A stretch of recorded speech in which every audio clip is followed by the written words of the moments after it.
السلام علیکم۔ آج ہم اردو گرامر کے لیکچر نمبر 8 کا آغاز کرتے ہیں۔ اس سے پہلے ہم اسم کی اقسام پڑھ چکے ہیں، جس میں معنی کے لحاظ سے 2 اقسام تھی، ایک اسم معرفہ، دوسری اسم نکرہ۔ لاسٹ کلاسز میں ہم نے اسم معرفہ کو تفصیل سے پڑھا ہے۔ اگر کسی کو اسم معرفہ کے بارے میں نہیں معلوم، وہ لاسٹ کلاسز لیکچرز دیکھ سکتے ہیں۔ اس میں نے بہت ہی ڈیٹیل اور بہت ہی آسان طریقے کے ساتھ اسم معرفہ اور اس کی اقسام کو سمجھایا۔ اب ہم لیکچر 8 میں اسم نکرہ کے بارے میں پڑھیں گے۔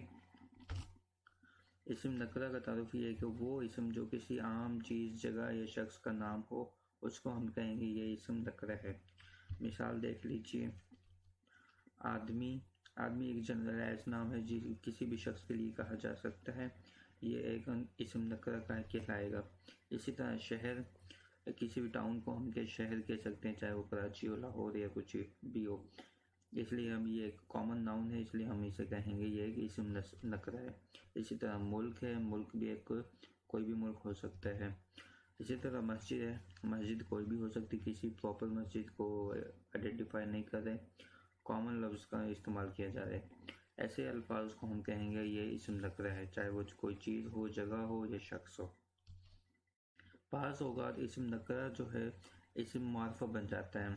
وہ کیسے؟ مثال دیکھ لیے، حیدر نے علی کی اینک استعمال کی۔ اب یہاں جنرلی اینک کو کہا جاتا ہے اسم نکرہ، کیونکہ یہ جسٹ اینک عام لفظ ہے، اس سے مراد کوئی بھی اینک ہو سکتی ہے۔ لیکن جب ہم اس جملے میں اینک استعمال کر رہے ہیں، اس جملے میں یہ اینک جو ہوگا اسم معرفہ کے بجائے اسم نکرہ کے بجائے اسم معرفہ بن جائے گا، کیونکہ یہ عام اینک نہیں ہوئی، یہاں پہ ہوئی کہ یہ اینک علی کی ہے، علی والی جو اینک ہے وہ استعمال کی گئی ہے، اس لیے ہم کہیں گے یہ اسم نکرہ لفظ اسم معرفہ بن چکا ہے۔ اس کے بعد اسم نکرہ کی بھی اقسام ہے، جس میں اسم نکرہ کی 5 اقسام ہیں۔ فرسٹ اسم استفہام، دوسری اسم ذات، تیسری اسم مصدر، چوتھی اسم صفت، پانچویں اسم مشتق۔ تو آئیے آج ہم پہلی اسم کا پڑھتے ہیں، اسم استفہام۔ اس کا تعارف یہ وہ اسم یا وہ لفظ جو پوچھنے کے موقع پر بولے جاتے ہیں، ایسے اسم کو کہیں گے یہ اسم استفہام ہوتے ہیں۔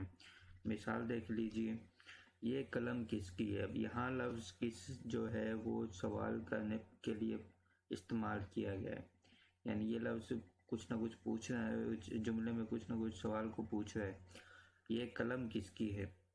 اسی طرح نیکسٹ کون آیا، یہاں کون جو لفظ ہے وہ سوال کرنے کے لیے استعمال کیا جا رہا ہے، ایسے الفاظ کو ہم کہیں گے اسم استفہامیہ ہے۔ مثال دیکھیے، مزید، کون، کس، کتنا، کتنے، کیا، کون سا، کون سی، کب، کیسی، یہ وہ الفاظ ہیں جو ہم سوال کرنے کے لیے استعمال کیے جاتے ہیں، اس لیے ہم انہیں کہیں گے اسم استفہام ہے۔ اسم استفہام کی بھی ابھی 3 اقسام ہیں، جس میں پہلی اقسام استفہام استخباری، دوسری استفہام اقراری، تیسری استفہام انکاری۔ اب فرسٹ کو دیکھ لیجئے، استفہام استخباری۔ اس کا تعارف یہ ہے کہ اگر جملے میں کوئی خبر حاصل کرنے کے لیے اسم استفہام استعمال ہو، وہ اسم استفہام استخباری کہلاتا ہے، یعنی جملے میں وہ لفظ کوئی خبر یا کوئی معلومات دے، ان الفاظ کو ہم کہیں گے اسم استخباری ہے۔ مثال دیکھ لیجئے، آج کیا تاریخ ہے۔ اب یہاں تاریخ کا پوچھا جا رہا ہے، لیکن جو پوچھنے کے لیے لفظ استعمال کیا جا رہا ہے وہ کیا کا استعمال کیا جا رہا ہے، کیا اسم جملے میں ہو جائے گا اسم استخباری۔ اسی طرح دوسرا مثال ہے، آج تم کہاں جا رہے ہو۔ کہاں جو لفظ ہے یہاں پہ وہ اسم استفہام استخباری کہلائے گا۔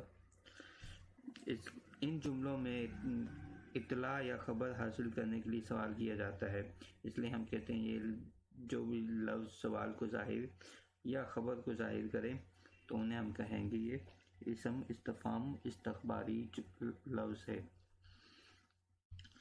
نیکسٹ اسم استفہام اقراری۔ اس کا تعارف دیکھ لیجئے، اگر جملے میں استفہام سے اقرار مطلوب ہو وہ اسم کہلایا جائے گا کہ یہ اسم استفہام اقراری ہے۔ مثال دیکھ لیجئے، کس نے تمہاری مدد نہیں کی۔ اب اس جو پورے جملے میں کس جو لفظ ریپیٹ ہو رہا ہے دونوں مرتبہ، یہ ظاہر کر رہا ہے کہ ہر کسی نے آپ کی مدد کی، یعنی ہر کسی نے تمہاری مدد کی۔ حالانکہ مثال میں یہ لکھا جا رہا ہے کہ کس نے تمہاری مدد نہیں کی۔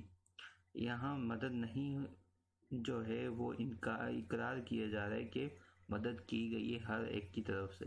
ایسے الفاظ جو اقرار سے ثابت کریں جملے میں انہیں ہم کہیں گے یہ اسم استفہام اقراری ہے۔ اسی طرح دوسری مثال دیکھیں، میں نے تمہیں کہاں کہاں تلاش نہیں کیا۔